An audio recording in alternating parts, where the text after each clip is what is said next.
سڵەوتان لێ بێ خۆشەویستان. لەم زنجیرە ڤیدیۆیەدا هەوڵ دەدەین کورتکراوەی زنجیرە کتێبێک بڵاو بکەینەوە. ناونیشانی کتێبەکەمان مەملەکەتی شەیتانە کە لەلایەن نووسەری بەناوبانگ ماکوان کەریم کاری نووسینی بۆ کراوە. ئامانجی نووسەر لە نووسینی ئەم کتێبە ئەوەیە کە چاواشەکارەکانی سیحر و جاد و بازی ئاشکرا بکە. هەروها ئەم کتێبەی نووسەر باسی کۆمەڵێک ڕووداوی زۆر سەیر لە خۆ دەگرێ کە خودی کەسایەتی ماکوان کەریم بەشداری مەیدانی لەم ڕووداوانەدا کردووە و لە کتێبەکەیدا بۆمانی باز دەکا. و نووسەر دەڵێ کە ڕووداوەکانی نێو ئەم کتێبە لە ژیانی ڕاستیدا بەسرم هاتووە و تەنها ناوی کەسایەتیەکانی نێو کتێبەکەی گۆڕیوە، ئەویش بۆ پاراستنی ناسنامەی کەسایەتی ڕاستەقینەکان. هەروەها کۆمەڵێک زانیاری زۆر لە خۆ دەگرێ سەبارەت بە چۆنێتی مامەڵەکردن لەگەڵ بابەتی جنۆکە و سحر و جاد و بازیدا. و ئەگەر هەر تاکێک تووشی حاڵەتێکی لەو بابەتە بۆیەوە چۆن بتوانێ مامەڵەی لەگەڵدا بکە. ئەمانەی باسمان کرد زانیاریە گشتیەکانی کتێبەکەن و بۆ تێگەیشتن لە تەواوی چیرۆکەکە دەتوانن بینەری بەشەکانی تری چیرۆکەکە ببن لە ڤیدیۆکانی پێش و ترماندا. بەڵام بیرتان نەچێت دەتوانن پشگیری زیاتریشمان بکەن بۆ بەردەوام بوونمان، ئەوش لە ڕێگەی لایککردنی ئەم ڤیدیۆیە و دەتوانن سبسکرایبی کەناڵەکەشمان بکەن بۆ ئاگادار بوون لە هەموو چالاکیەکانمان. ئێستاش با دەست پێ بکەین. چیرۆکەکەمان بەم جۆرە دەست پێ دەکاتەوە. چوون بۆ توالێتەکە، ویرسانم لە بەردەم توالێتەکەدا بینی. ئامادە بوو چاوەڕوانی منی دەکرد. ویرسان، چۆن سەڵتەنەتێکت هەیە؟ سیر کە ئەو خەڵکە موسڵمانە ئاوا تۆیان خۆش دەوێت و منیشیان خۆش دەوێت. دەڵێ چی خۆم ئاشکرا بکەم؟ ماکوان، هیچ وەڵامێکیم نەدایەوە و خۆم کردە توالێتەکە و بە قاسی چەپم چوومە ناو و وتم: اللهم إني أعوذ بك من الخبث والخبائث. هەر ئەوەندەم وت ویرسان دیار نەما. کاتێک هاتمە دەرەوە لە دوورەوە حوسێن هات بۆ لەم. لە تەنیش کورسیەکەوە کە لەسەری دانیشتە بووم قەرەباڵغیەک دروست ببوو. حوسێن، سەیدا ماکوان شێخی گەورەمان هاتووە، زۆر شانست هەیە توش لێرەی. ماکوانش ئەڵێ کاتێک لە دوورەوە تەماشام کرد هەمویان سوزدەیان دەبر بۆ ویرسان. تومەز ویرسان بوو خۆی بۆیان ئاشکرا کرده بوو، ئەوانش بە شێخی خۆیان دەزانی. حوسێن ڕۆژ ئەویش سوزدە بەرێ، تەنها من و فریاد و کاکە باز سوزدەمان نەبر بۆ ویرسان کە ئەوەم بینی بە دەنگی بەرز دەستم کرد بە خوێندنی قورئان. ئایەتل کورسیم تەواو کرد. ئەوەندەم نەزانی هەرچی خەڵک هەبوو لە تەکیەکەدا دەیان قیژان و ڕۆ من دەهاتن تا پەلامارم بدەن، نەشیان دەوێرە. ویرسانش بەدەم پێکەنینەوە ڕۆشت و بەزیانی هێشت و ئەوانی دەور و پشتی هەمووی تەماشای منیان دەکرد. لە ڕێز و احتیرامەوە گەیشتە ئەو ڕادەی کە پەلامارم بدەن. هاوارم کرد لە فریاد و لە کاکە باز کە ڕابکەن. حوسێن بە دواماندا هاتە دەرەوە.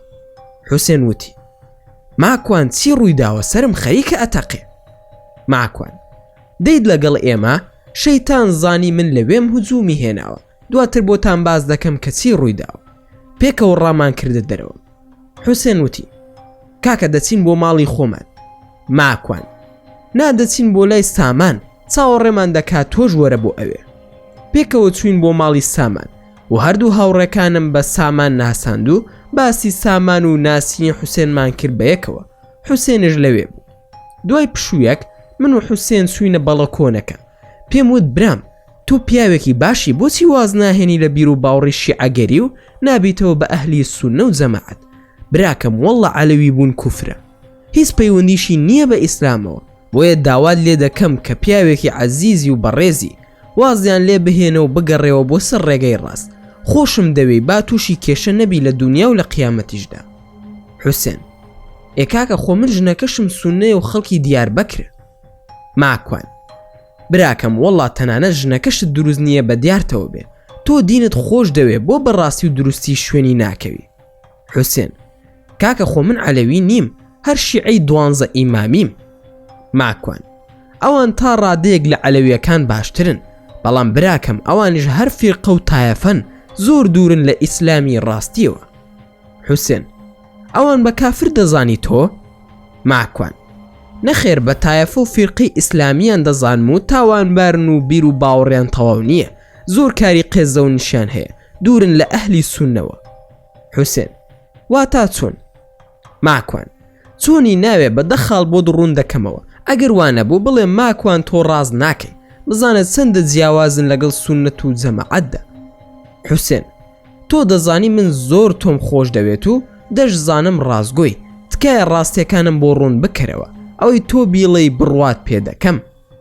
ماکوان: بارەکە الله فیکم سەیدا حوسێن گیان، منیش لەو کاتەوەی جەنابتم دیوە ئەو کاتەشی کە بۆ شەڕکردن هاتیتە لام هەر خۆشەویست بوویتە. حوسێن: گەلێک سوپاس سەیدا گیان. ماکوان: جا بەم شێوەیە بۆتی ڕوون دەکەمەوە.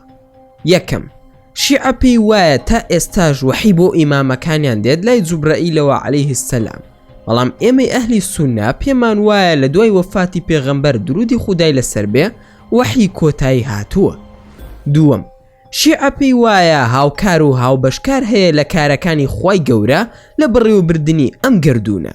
شیعە دەڵێ ئیمامەکان لە قیامەتدا خەڵکی حەشر دەکەن و ئیمامی عەلی بڕیار ئەدا کێ بچێ بۆ جەهەنم و کێ ناڕوا بۆ بەهەشت لەگەڵ مەهدی، یاخود پێیان وایە ئیمامەکانیان باران دەبارێنن و ڕزق و ڕۆزی خەڵکیان بەدەستە.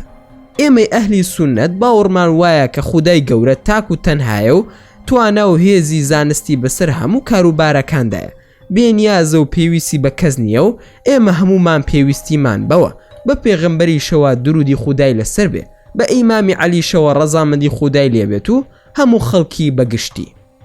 سێم، شیعە بڕوای وایە قورئان دەستکاری کراوە، ئەم قورئانەی کە ئێستا لە بەردەستدایە تەحریف کراوە، قورئانی ڕاستی لای ئیمامی مەهدیە و شاردوێتەوە، لە ژێر زەمینێکدایە لە کۆتایی زەمەندا دەری دەهێنێ و ئەو قورئانش بە خەڵکی دەناسێنێ.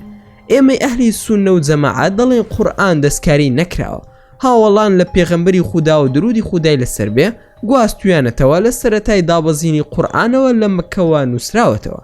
پێشمان وا بێت دزی ئەسڵی و تاوانباری سەرەکی ئیمامی مەهدیە کە ئەم قورئانەی بردووە و شاردوێتەوە. ئەگەر قورئانی خوایە لە چی شەرم دەکات و بۆ ئاشکرای ناکە، لەو ژێر زەمینەشدا بێتە دەرەوە. چوارم، ئێوەی شیعە پێتان وایە لە دوای پێغەمبەری خودا هەموو هاوڵان مرتد بوونەتەوە و وازیان لە ئیسلام هێناوە، تەنها 5 هاوڵ نەبێ، ئەوانش عەلی و حەسەن و حوسێن و سەلمانی فارسی و عەبدوڵای کوڕی زوبێر. لای ئێمەی ئەهلی سوننە و جەماعە هەموو هاوڵان لە دوای پێغەمبەری خودا درودی خودای لەسەر بێ ئیسلامیان بە جوانترین شێوە گەیاندووە و هەمویان دادپەروەر و ڕازگۆن. پێنجەم، شیعە پێیان وایە ئیمامەکانیان لە پێغەمبەران بەڕێزترن، بەڵام ئێمەی ئەهلی سوننەت پێمان وایە کە پێغەمبەران ئەشرەفترین مەخلوقن لەسەر زەوی. شەشەم، شیعە کە دەڕۆن بۆ حەج بۆ شەیتان ڕەزمکردن هەر سێ شەیتانەکە بە ئەبوو بەکر و عومەر و عوسمان دەزانن، ئەوان ڕەزمی هاوڵانی پێغەمبەر درودی خودایان لەسەر بێ بە عیبادەت دەزانن. ئێمەش بڕوامان وایە کە ئەوانی لە دوای پێغەمبەرەوەن سەلامی خۆیان لێبێ باشترین خەڵکی سەر زەوین. حەوتەم، ئێوەی شیعە دایکی ئیمانداران خات و عایشە بە داوێن پیس دەزانن، قسە و جنێویشی پێ ئەدەن، بەڵام ئێمە بە حومەیرای پێغەمبەری دەزانین درودی خودای لەسەر بێ و بە داوێن پاکترین ئافرەتی سەرزەوی دەزانین. هەشتم، شیعە پێی وایە کە کورد لە جنۆکێ نابێ مامەڵەیان لەگەڵ بکرێ، بەڵام ئەهلی سوننەت پێیان وایە کورد ڕزگارکەری قودسە لە ڕێگەی سڵاحەددینی ئەیوبیەوە. کورد خاوەنی هاوڵی پێغەمبەرە درودی خودای لەسەر بێ وەک کاوانی کوردی. نۆیەم، شیعە نەجەف و کەربەلایان زۆر لە پیرۆسترە لە مەککە و مەدینە، ئێمەی ئەهلی سوننەت ڕێک پێسەوانەکەی ئەوانی. دەیەم، شیعە مەرجعیان ئیمامەکانیانە، هەروەها ئەهلی سوننەت و جەماعەت و قورئان و سوننەتیشە. ئەگەر ڕاز نییە بڵێ ماکوان درۆ دەکەی. حوسێن: نا، ڕاز دەکەیت و منیش تا ئێستا بڕوام وایە. ماکوان: دەی برا بە قسەی من مەکە، تەماشایەکی هاوسەرەکەی خۆت بکە دینداری ئەو تەواوە یاخودی تۆ. حوسێن: وەڵا ئەو زۆر لە من باشترە. ماکوان: تەوبە بکە و لەگەڵماندا بە، نەک لەبەر ئێمە دەست بکەی بە نوێژکردن. من نەمزانی بوو شیعی، لەگەڵ ئێمەش نوێژت کرد وەکو ئەهلی سوننەت. جا برا عەزیزەکەم کۆتایی پێ بهێنە و بگەڕێەوە بۆ ڕێگەی ڕاست، ڕێکەوتینیا خودنە. حوسێن: تۆ چی بڵێ وا دەکەم. دەستم لەسەر شانی حوسێن بوو، بە پێکەنینەوە هاتینە ژوورەوە. لە بەرچاوی ئەواندا ئەم لاولام ماس کرد و هاوارم کرد. ئەڵڵاهو ئەکبەر. حوسێن وازی لە شیعایەتی هێنا و بوو بە ئەهلی سوننەت و جەماعە. ئەوانەی تر زۆر بە ساردی و سڕی وەریانگر، تا کێشان بە فریاد و کاکە بازدا. هەڵسن ئەم لاولای ماسکەن و پیرۆزبایی لێ بکەن. فریاد یەکاکە خۆژنی نەهێناوە پیرۆزبایی چی لێ بکەین؟ منیش تووڕە بووم بە زۆر هەڵم سان کەسی زۆر بە سادەیی وەریان گرتە بوو. ئەوە سامان هەر تێنە دەگەیشت مەوزوع چییە. نەمهێش کەسیان دانیشن وتم دەچین بۆ ماڵی سەیدا حوسێن لەوێ نان دەخۆین. چوین بۆ ماڵی سەیدا حوسێن. خێزانی ناوی سەدەف خاتون بوو. نان و خواردنێکی جوانی بۆ دروست کردین و بە جەماعەت نوێژی مەغریب و عیشامان کرد. بە خێزانەکەی وت سەدەف خاتون سەیدا حوسێن لە خۆمانە و ئەهلی سونەتە پەیمانی داوا کە ناگەڕێتەوە سەر شیعە گەرایەتیەکەی. ئەگەر وا نەبوو ئاگادارمان بکەرەوە. بە پێکەنینەوە قسەم دەکرد و لەگەڵ وتەکانی خۆم زدی بووم. مەجلیس مەوزوعی تێدا نەما. ڕوون کرد لە فریاد و پێم وت لە ڕووی پزیشکیەوە هۆکاری دروستبوونی ئەم حاڵەتە بۆ چی دەگەڕێتەوە کە سوارە تووشی بووە. ئەوان کەسیان نەیان دەزانی کە کاکە باز ناوی سوارەیە. خۆشی دانیشتە بوو. سپاندم بە گوێیدا وتم ئاسایی وەریگرێت دەمەوێ هەندێک شت بزانم چونکە کاتم نییە. بەس من و تۆ فریاد ئەم شتە دەزانین. وا گوێگرە کە مەوزوعەکە کەسێکی ترە چونکە من کاتم کەمە هیچ نەبێت با سوود لە کات وەرگرین لە ماڵەکەی حوسێندا. کاکە بازیش ڕازی بوو. ئاسایم کردەوە و دانیشت و هەمومان گوێمانگر لە فریاد وەکو پزیشکێک بۆی ڕوون کردینەوە. فریاد لاوازی جنسی لای پیاوان شتێکی ئاساییە لای زۆربەی ئەو هەوسەرانەی کە تازە هاوسەرگیریان کردووە بەڵام قابلی سارە سەرە و هیچ جێگای نیگەرانیش نییە. لە ڕووی پزیشکیەوە چەندین هۆکار هەیە تا ئەم حاڵەتە دروست ببێت. لەوانە نەخۆشیە درێژخایەنەکان بەکارهێنانی دەرمان بۆ چارەسەری نەخۆشی دیکە خەمۆکی و گرژی باری دەرونی زۆر بیرکردنەوە و ترس و دڵە ڕاوکێ. بەڵام هۆکاری تریژ هەیە لەوانە کێشی میزەڵدان و بۆڕی میز و گورسیلەکان. ئەگەر ئەمایان هۆکار بێ ئەوا دەبێت بچێتە لای دکتۆری تایبەت تا ڕێنمایی و چارەسەری تەواو وەربگرێ. ماکۆن جگە لەمانە هیچ هۆکارێکی تر هەیە بە پێی ئەزمموی پزیشکیت؟ فریاد لاوازی جنسی لای پیاوان زیاتر هۆکارەکەی خەمۆکی و دڵە ڕاوکەیە. ئەگەر پیاوان نیگەرانی کارێک بن و زۆر بیر بکەنەوە لە ئیش و کاری ڕۆژانە و داهاتووشیان هەروەها چۆن بتوان ئەو خێزانی کە تازە دروستیان کردووە بەڕێوەی ببن و هەمیشە فکر دەکەنەوە ئایا سەرکەوتوو دەبن یاخودنە. زۆر بیرکردنەوە لەم شتانە دەبێتە هۆی لاوازی جنسی لای پیاو. یەکێکی تر لە هۆکارەکانی نەخۆشی شەکرەیە کە ئەگەر پیاوەکە شەکرەی هەبێ ئەبێ نەشەرم بکات و نەبشترسێ بە دکتۆری تایبەتی خۆی بڵێ تا لە ڕێگەی دەرمان و بەرنامەی خواردنەوە چارەسەری بۆ دابنێ. یەکێکی دیکە لە هۆکارەکان نەخۆشیەکانی دڵە بە هەموو زۆرەکانیەوە. هەروەها پرۆستات دەبێتە هۆکاری لاوازی جنسی بە تایبەت ئەو کەسانی کە نەشتەرگەری پرۆستاتیان بۆ کراوە. ماکۆن ئەی باشە ئەم حاڵەتە چۆن چارەسەر دەکرێت؟ فریاد بۆ چارەسەری ئەم حاڵەتە دوو ڕێگا هەیە. یەکەم کەسەکە بوێری ئەوەی هەبێ بچێتە لای دکتۆر. دووەم پزیشکەکە هۆکارەکەی دەستنیشان بکات و چارەسەری بۆ دابین بکە. ماکۆن پزیشک چۆن هۆکارەکەی دەستنیشان دەکا؟ فریاد بە پرسیارکردن لە کەسەکە و لەسەر ئەو وەڵامانی کە دەیداتەوە هۆکارەکەی دەستنیشان دەکرێت. ئەگەر هۆکارەکە دەرونی بێ ئەوە ڕێنمایی دەکرێت بۆی بچێتە لای دەروون ناسێک تا لە ڕێگەی ئەوە ڕێنمایی بکرێت بۆ چارەسەرکردنی حاڵەتەکەی.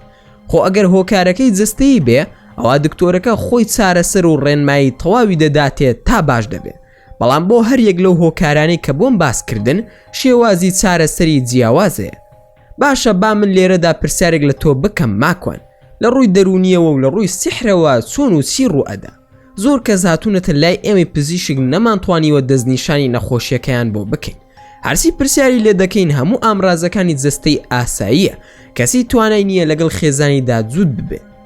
ماکۆن ئەوەندەی من شارەزایم هەبێ خۆی لە چەند بوارێک دەگرێتەوە.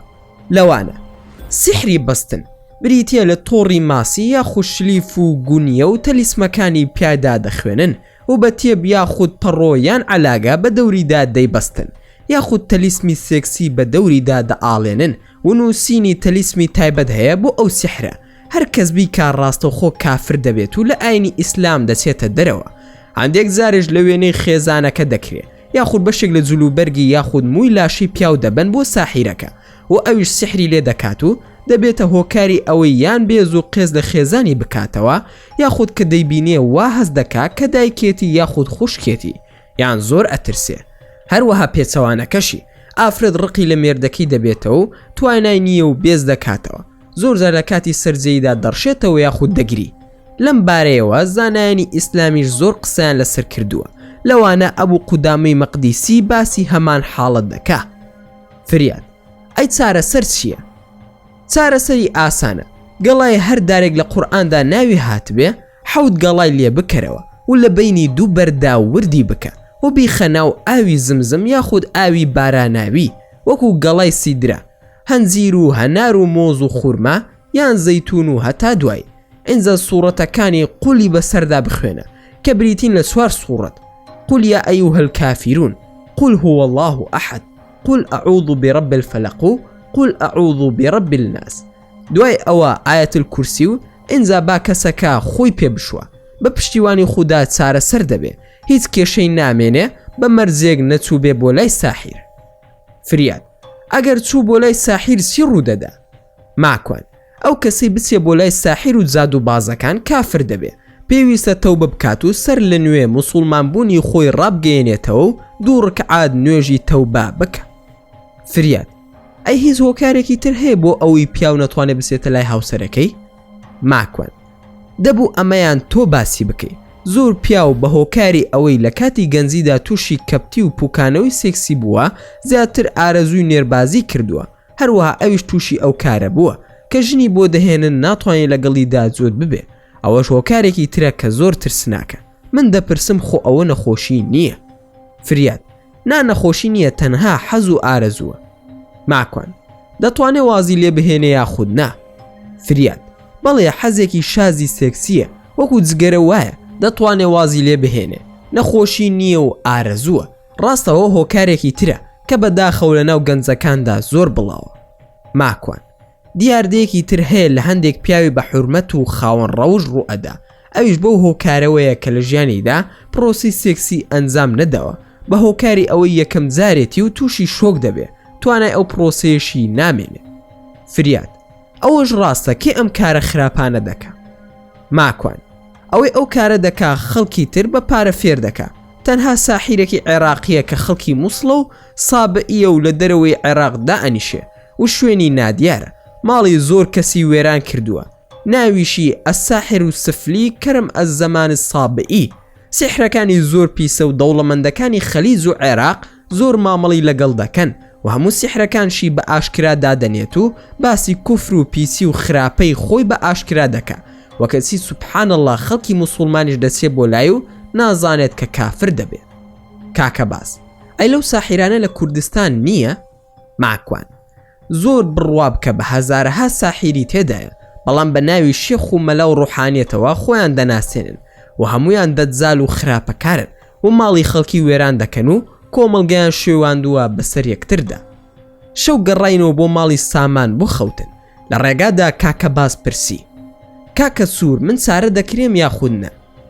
ماکوان ئەوەی پێم وتی بیکە دڵنیا بە چارە سەر دەبیت کاکە باز مادام بلیتم بۆ ببڕن دەگەڕێمەوە بۆ کوردستان ماکوان بەسەر چاو هەر لە دۆسڵ درۆفەوە بڕۆوە بلیتەکەشت لەسەر من بە سامانم وت بیبڕە بە کارتەکەی من فریادش دەوەرەقی پێدا تالای بێ بلیتمان بۆ بڕێ و بۆ دوو ڕۆژی تر بڕواتەوە ئەو شەوە خەوتین بۆ بەیانی هەڵسای من داوام کرد کە دەگەڕێمەوە بۆ نەرویج و یەک شەمە بوو ئەوان ژووتیان با ئەم ڕۆژ بەیەکەوە بین سبەی دووشەمە هەموو دەگەڕێینەوە کاکە باز داوای کردجەی نەهێڵین تا سواری فڕۆکە دەبێ سامانی ژووتی مەڕۆ بەیانی دووشەمەیە ئیقبال دەگەڕێتەوە چاوەڕوانی ئەوەمان دەکرد ئیقبال بگە و ئێوارەکەشی کاکە باز ڕەوانەی هەرێم بکەینەوە کارەکان بە باشی دەڕۆژ کە ئیقبال هات باوەشم پێدا کرد ماکوان کوڕی ئەڵڵا بەخشە و باوەک موسڵمان و خۆی ناوی ئیقباڵی لاهوری هەڵگرتووە کوڕەکەشی ناوی سەلام وڵایە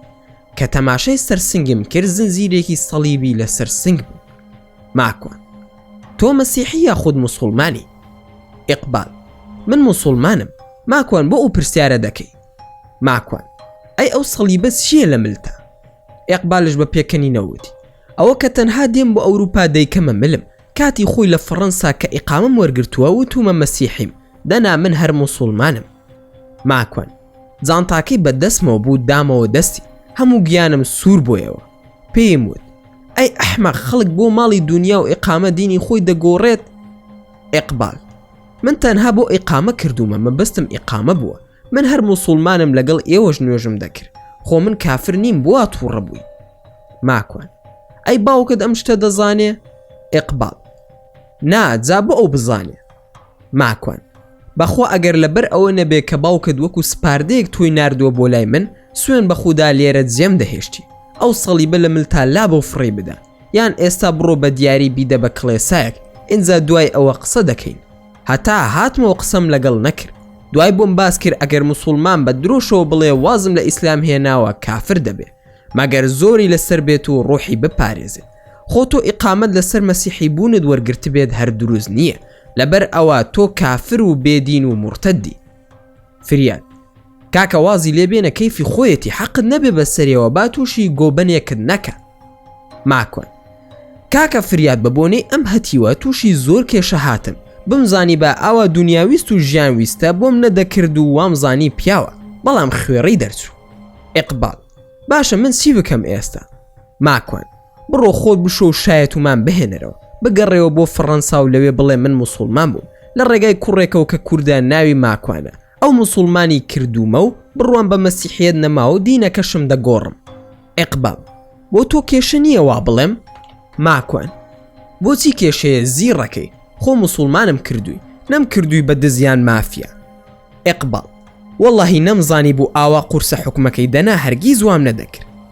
ماکوان ئەوە لە نیشانەی نەزانیتانە، ئەگەر لە ئیسلام و بیر و باوەڕی شارەزابن ئەو دینە هێندە بەلاتانەوە ئاسان نابێ، ئێوە نەخوێنەوارن بە ئاینی ئیسلام و بیر و باوەڕەکەی. ئەوان چوونەوە بۆ ماڵەوە، منیش زۆر بێتاقەت بووم. ئەو پەندە کوردیەم بەسەر خۆمدا دەهێنا کە دەڵێ بۆ بۆرە پیا و خۆمان هیلا کرد، ئەویش پێمان پێدەکەنی. من لەبەر خودا و دینداری هاوکاریم دەکرد، ئەویش مەسیحی دەرچوو. لەم قسانە دابووم لەگەڵ خۆمدا، ئەوەندەمزانی حەسقی لە تەنیشمەوە دەڕۆشت. پێم وت حەزەگیان ئەو بۆ بێدەنگی. حەسقیل ماکوان ئاگاداری خۆت بە، بانگت دەکەن بۆ کۆڕێک لە شارێک کە فێڵە، دەیانەوێ بە ناوی گفتوگۆوە کێشەی یاسایت بۆ دروست بکەن. ماکوان چۆن دەزانیت کام شارە و کێن؟ حەسقیل هاوڕێکانمان باسییان کرد، ناوی شارەکە دیاری نەکراوە، بۆیە نەمتوانی بۆت بهێنم و جەماعەتەکەشت گروپێکن لە کوردستان، خۆت باش دایان ناسی، بۆیە هاتم تا ئاگاد لە خۆت بێ پێش ئەوەی بچی پۆلیسیان ئاگادار کردوتەوە لە ڕێگای کەسێکی خۆیانەوە کە لەگەڵ دەستگاکانی پۆلیسی ئەڵمانی کار دەکە، قسەکانی شت هەمووی تۆمار دەکەن. ماکوان ئەی نەتانزانی باسەکەیان چییە؟ حەسقیل جیهاد و قیتالە. ماکوان ئەوە چییە حەزەگیان بووە بێتاقەتی؟ حەسقیل خەفت بۆ ئەوە دەخۆم وامزانی تەنها ئەوانەی ئێمن ڕقیان لێتە، کەچی لە خۆتان زۆر پیسن بە دوای مشکاندن تەون.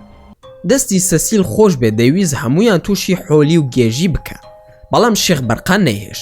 ڕای سپاردم کەوا بێم بە خۆت بڵێم بزانم تۆ چی دەڵێ.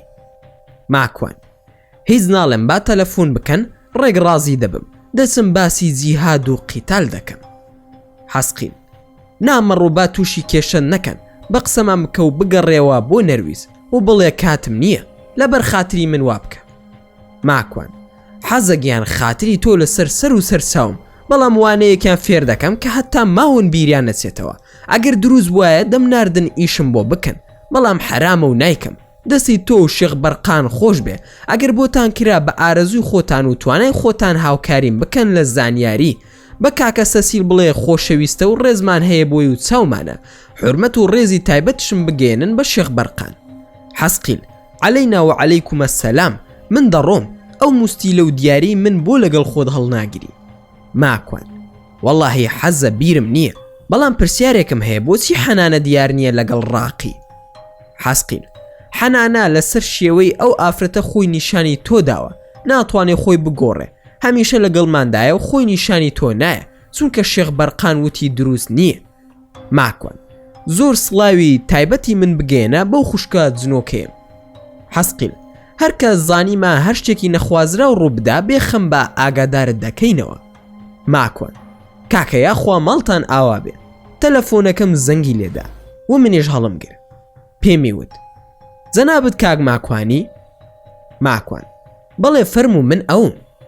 ئەوی ژووتی من ناوم ئاودێرە و ڕۆژنامە نووسم لە کەناڵێکی ڕادیۆیی ئەڵمانی کۆڕبەندی کوردی لە شاری کۆڵن ئامادەکراوە بۆ جەنابەت لەسەر ڕەوشی ئێستا و جیهاد و قیتال لە ئیسلامدا. ئایا دەتوانی ڕۆژی چوارشەممە ئامادە بیت و میوانداریت بکەین و هتێل و پێداویستی خۆشت بۆ دابین دەکەین تا دوای کۆڕەکە لە ئەمڕۆوە نازانین لەسەر شارێکی لە ئەڵمانیا. ماکوان باشە بەسەر چاو پێویست ناکام من لە نۆیزم نزیکم لە کۆڵن ناونیشانی هۆڵ یاخود ئەو جێگەیان بۆ بنێرە. ڕۆژی چوارشەممە ئامادە دەبم بە پشتیوانی خوددا، بەڵام کاژمێر چەندە و ئایا کۆڕەکەش کراوەیە یاخودنا؟ ئاودێر کاک ماکوان لە هۆتێل ماریتیم دەکرێ، وەرە بۆ ئەو ناونیشانە. ماکوان منیش سوپاسم کرد و چوومەوە بۆ ماڵی سامان. فریاد و سامان هاتن لە لام دانیشتن و دەستیان کرد بە قسەکردن. کاکە ڕق مەبە لەگەڵ ئیقبال، زۆر گریاوە هاتۆتەوە بۆ ماڵەوە و زۆر بێزارە. ماکوان وازی لێبێنن با هەز بە هەڵی خۆی بکات و بزانێت چەندە گەورەیە هەڵەکەی. تەلەفۆنم کرد بۆ حوسێن و وتم وەرە بۆ ئێرە ئیشم پێتە. حوسێن ئاڵتونەکان بهێنم؟ ماکوان ناپێویست ناکاتەنها خۆت وەرە، وای زانی بۆ ئاڵتونەکان بانگی دەکەم. ڕوون کردە سامان پێیم وت با بڕۆین جوانترین بلەیزەر بکڕم لەگەڵ کابۆیەک و جووتێک پێڵاوی خوورمایی. چوون دەستم کردە ملی ئیقبال و ئاشتم کردەوە. هەروەها پێیم وت برات تەوبە بکەوا نابێ، کاری واش دووبارە مەکەرەوە. ئیقبال سوێن بە خودا نەمزانی بوو، زۆر شەرم دەکەم ئێستا، تۆ بڵی خوا لێم خۆش بێ؟ ماکوان بە دڵنیاییەوە ئەگەر ڕازگۆبی خوا لێت خۆش دەبێ. حوسێن هاتوو بۆم باس کرد کە دوو سبەی کۆڕم هەیە و پێویستیم بە هاوکاری و پارێزگاری هەیە لە دەرەوە و ناوەی هۆتێلەکە، نەخوا نەخواستە شتی نەخوازرا و ڕوو بدە. حوسێنش ئامادەی خۆی نیشاندا. بە ئیقبالم وت کە پارە سرف کراوە لەلایەن حوسێنەوە بۆ گێڕانەوەی ئاڵتونەکان، پێویستە هەمووی بدرێتەوە کە ئاڵتونەکان فرۆشرا و بەشی ئەویش بدرێ و ئیتر ئەوە کاری خۆتانە. من هیچم ناوێ. هەمووشیان ڕازی بوون. چوینە بازار جلوبەرگم کڕی. چوارشەمە کاژمێر سێ نیوەڕۆ لە دەوری هۆتێلەکە دەسوڕاینەوە. حوسێن کوڕێکی هاوڕێی ئەڵمانی ناردە ناو هۆتێلەکە و خۆشی بە دوایدا چوو. هەواڵیان هێنا کە خەڵکێکی زۆر لە ساڵۆنی ئەو هۆتێلە ئامادەیە و بە ناوی کۆڕبەندی کوردی بۆ ماکوان کەریم سازدراوە. کەوایان وت زانیم کارەکە فەرمیە، چونکە ترسی شتی ترم هەبوو کە شتەکە هیچ نەبێت و حەسقیلش ڕاستم لەگەڵ نەکە، بەڵام دیار بوو ئەوەی حەزەگیان وتی ڕاستە. خۆمان ئامادە کرد بۆ چوونە ژوورەوە. سامان و فریاد لەگەڵمدا هاتنە ژوورەوە. حوسێن و چوار کەسی تر لە دەرەوە بە ناوی چاودێر هەڵدەسوڕان و بازی هۆتێلەکەیان پێدرا. بە خێرهاتنێکی گەرمم کرا لەلایەن کاک ئاودێرەوە و منی بە ئامادەبووان ناسان. منیش دەستم کرد بە قسەی سەرەتایی، وا بڕیار بوو لە کۆڕبەندەکەدا من سەرەتا هەندێک قسە بکەم لەسەر ڕەوشی ناوچەکە و پاشان لەسەر جیهاد و ئەوانیش پرسیارم لێ بکەن. ماکوان کەریم لە دوای بسمیللاکردن سڵاوم لێکردن بە سڵاوی ئیسلام و بەم شێوەیە دەستم کرد بە قسەکردن. کۆڕەکەم ناو نابوو شۆڕژگێڕی و سیاست لە ئیسلامدا بنەماکەی جیهادە. هەموو کۆمەڵ و دەستەیەکی ئیسلامی پێویستیان بە تیۆرێک هەیە بۆ ئەوەی سیاسەتی بزافی ئیسلامی، واتە پێش ئەوەی باسی دید و تیۆری ئیسلامی بکەم پێویستە بزانین سیاسەتی ئیسلامی چییە. کەواتە سیاست بریتیە لە حکمت، پاشان کۆمەڵی لێ دروست بکرێت تا دەوڵەت بە بانگەوازێکی گشتی و جیهانی، خلافەت بۆ لووتکە و ترۆپک و جێنشینکردن ببرێ، شارستانیەتش بەرەو ڕاستی و حەق. ئەم چەمکانە هەمویان پێویستیان بە شیکاری هەیە، حکمت و کاری بە کۆمەڵ، هەمووی لەسەر ئەوە کۆکن کە حکمت واتە هەستی پێگەیشت و ڕاستی لە بیرکردنەوە و کۆکردنەوەی کۆمەڵی خەسڵت بە بانگەواسی کە تایبەتمەندێکی ئەوەیە لە واقعدا ئەو ئیسلامە دەکاتە ئایدۆلۆژیا تا بە بانگەواز و گەیاندنی ئیسلامەکە بگەێنێتە ئامانج. ئەمی باسم کرد تێگەیشتنە لە چەمکی حکمت لەلایەن تاکی موسڵمان. ئەگەر بە تەواوی دیاری بکەین کە حکمەتی کاری بە کۆمەڵ چییە، دینە سەر ئەو ڕای کە هەموو بڵێن واتە سیاست. کەواتە لە ئیسلامدا چەمک و حکمت و تێگەیشتن لێی واتە سیاست. ئەگەر بڵین حکمت سیاسەتی تاکی موسڵمانە، کەواتە سیاست ئەوەیە کە حکمەتی کاری بە کۆمەڵە. لەسەر ئەم بنەمایە دەتوانین بڵێن دید و بۆچوونی سیاسی ئیسلامی دیارە و ئەمە بنەماکەیەتی لە ژێر ڕۆژنایی چوار حکمت کە بریتیە لە ڕەوش و واقع، ڕاستی و حەق، مرۆڤ و ئامانج. ئەم گرێدراوانە بەیەکەوە هەمووی توخمی ئەو ئاستە کۆمەڵسازیە لە بانگەواز و دیاریکردنی چوارچێوەی گشتی تیۆری سیاسی بۆ بزاف و گۆڕانکاری. هەر یەکێک لەم چوار توخمە ئەگەر نەبوون لە کاری کۆمەڵسازی و بانگەوازەکەدا ئەوە لە ئاسی دیاریکردنی بزاف گۆڕانکارێکە کەم دەکاتەوە، لە چوارچێوەی خۆشیدا نایهێڵێ. هەموو ئەم تیۆری کە باسم کرد پارێزراوە بە هێزی سەربازی و خەباتکاری کە جیهادە. واتە جیهاد یەکێکە لە فەرزەکانی ناو ئیسلام. زۆرێک لە زانایانی کۆن و نوێ لەوانە عەزی کوڕی عەبدوسەلام تا دەگاتە عەبدوڵڵا عەزام، هەندێک لەوانە پێیان وایە جیهاد ڕوکنێکە لە ئیسلام، واتە لەگەڵ شایەت و مان و نوێژ و ڕۆژ و زەکات و حەز کردویانەتە 6 پایە، ئەویش جیهادە. جیهاد و شۆڕژگێڕی لە ئیسلامدا لە سەرەتادا دژی کافر و مشریکەکان کراوە. جیهاد لە سەرەتاوە هەر لە مەکەوە فرس کراوە، پاشان خەڵکانێک لێیان تێکچووە لەگەڵ قیتالدا کە لە ساڵی 2 کۆچی لە مانگی شەعباندا فرس کرا. بۆیە جیهاد 5 زۆرە. یەکەم، جیهادی نەفس. دووەم، جیهادی قیتال و سەربازی. سێم، جیهادی بەخشینی مڵک و سامان. چوارم، جیهادی وتنی حەق بە زمان بەرامبەر بە دەسەڵاتدارانی خراپەکار و زاڵم. پێنجەم، جیهادی شەیتان. کاتێک لە شیکاری ئەم باسانەدا بووم، شێخ بەرقان هاتە تەنیشم وتی: ماکوان کەس نامبینێ، چی دویز هۆڵەکەم پڕ کردووە لە براجنۆکەکانت، هەمویان فەقێ و زانا و دانشمەندن، بێ خەم بە و قسەی خۆت بکە. لەم وەستانەدا بووم کە گوێم بۆ شێخ بەرقان گرتبوو، پرسیارێک بە ئەڵمانی هات، چونکە قسەکانی من هەمووی دەکراوە بە ئەڵمانی. چەند بە ناو مامۆستای زانکۆ دانیشت بوون، بەڵام من بڕوام نەکرد، زانیم هەمویان جاسوس و کەسانی مخابەڕاتن. پرسیارەکە نووسرا بوو: لێت دەپرسم تۆ چییە بەرامبەر بە جیهاد و قیتال لەم کاتەدا؟ کێن موجاهیدەکان و ڕای تۆ چۆنە لە سەریان و چۆن دەتوانی بۆمان باز بکەی؟ دەکرێت ڕوونتر قسە بکەی؟ ماکوان، هەموو ئەم جیهادانەی باسمان کرد پەیوەستن بە تاکی مرۆڤەکانەوە، تەنها ئەدەبیاتی سەربازی و جیهادی قیتال نەبێ کە پەیوەستە بە دەوڵەت و دەسەڵاتی ئیسلامی یاخود گروپ و حیزبە ئیسلامیەکان. ئەم خەبات و شۆڕژگێریە لە جیهاد بووە بە 3 بەشەوە لای هەندێک لەو ڕێکخراوە گروپ و حیزبانە. یەکەمیان، یەکخستنی جیهاد زۆر شلگیرن، وەک هەندێک لە حیزبەکان نزیکن لە گروپی قادیانەکانەوە کە بڕوان بە جیهاد نەماوە وەکو کاری مەیدانی، تەنها لە تیۆردا باسی فەزڵ و کاری شۆڕژگێڕی جیهادی دەکەن، بەڵام لە واقعدا بوونی نییە و پەکیان خستووە، هەروەها تەعتیلیان کردووە. تا ئەم کاتی من تێیدا دەژیم بەم شێوەیە هەنگیاویان ناوە، ئیتر لە داهاتوودا ئەگەری ئەوەی هەیە کە گۆڕانکاری لە خۆیاندا بکەن. دووەمیان، زیادە ڕەوی هەموو ئیسلام لە جیهادی قیتالدا دەبیننەوە، سەنگەر و جەبهەیان لەگەڵ هەموو دنیادا کردوتەوە، ئەوەی لەگەڵ خۆیان نەبێ بە کافر و مرتدی دەزانن، کوشتن و لە ملدانی حەڵال دەکەن. نمونەی ئەم زۆرانە زۆرن. ئێستا گروپی بۆ کۆحەرام و داعش یان هەندێکی تر لەو کۆمەڵانە کە ئێستا تا ڕادێک نەماون وەک هیزرە و تەکفیر و هەتا دوایی. سێیەمیان، نێوەندگیرن، واقعەکە دەناسن بە گوێرەی ڕەوش و واقعەکەش بیر دەکەنەوە، دەست درێژی ناکەن و سنتەری هێزی خۆشیان دەپارێزن، لەوانە حەماس و حیزبی تەحریر و هەتا دوایی.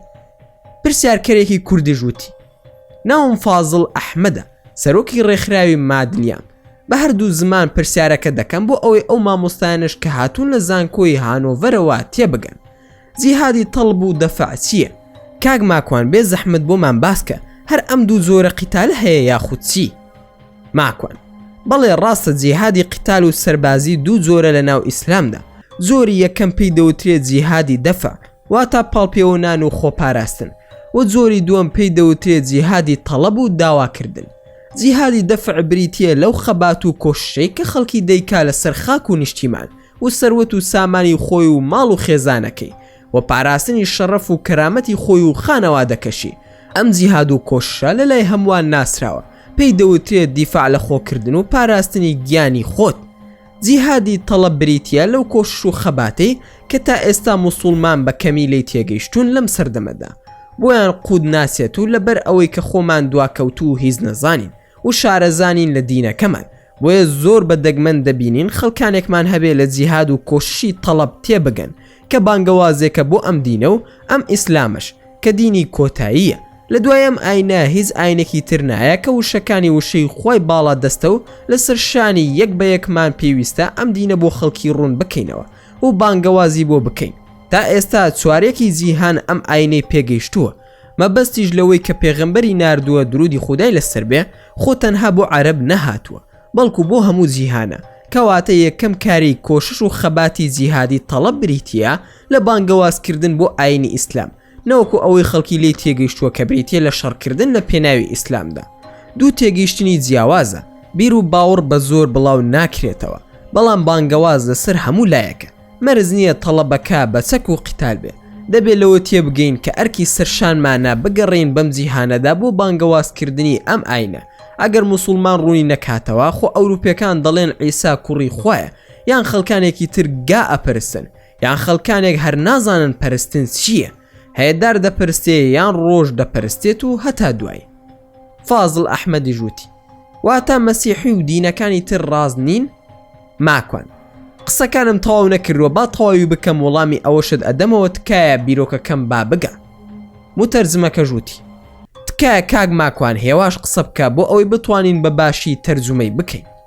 ماکوان: بەسەر چاو، کەواتە کێن ئەوانەی کە ئەو نەوە نوێیە تێبگەێنن کە خوا لە کەس نەبووە و لە کەسیش نابێ، کێن ئەوانەی کە بە خەڵکی دەڵێن خواکەتان مانگە و مشک نییە، کەواتە لە سەرمانە کە هەوڵ بدەین بۆ بانگەواز بۆ دینی خوددا، بەندایەتیەکی ڕاست و دروست لە ناو خەڵکیدا بڵاو بکەینەوە کە خودای گەورە ئێمەی بە ئومەتێکی شاهێد ناوزەند کردووە. دەبێت بپرسین بۆ.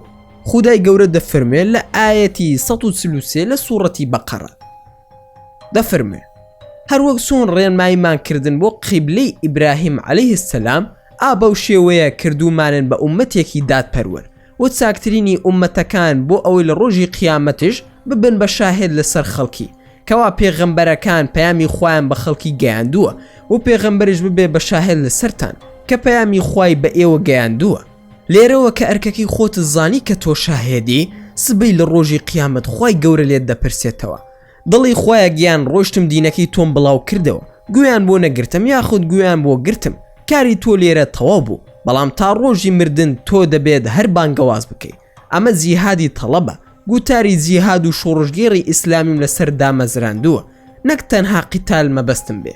لێرەدا دەبێت شتێکمان لە بیر نەچێ، ئەویش بریتیە لەوەی کە سروشتی مرۆڤ وا هەڵکەوتووە، یان بڕوات پێدەکا یان بە درۆ دەخاتەوە، ویان خەڵکانێک ئەوانیش بیر و باوڕێکی تر دەپەرستن، خەڵکانێکی تر سوود وەردەگرن بم پەرستنە، سەروەت و سامانیان دەست دەکەوێت و ڕێگری لێ دەکەن، یان دەسەڵاتدارێکی زاڵمە بۆ مانەوەی دەسەڵاتی خۆی کە خەڵکەکەی لە سواردەور بمێنێتەوە سوودی لە بێباوڕی ئەوان وەرگرتووە بۆ هاتنە سەر دەسەڵات.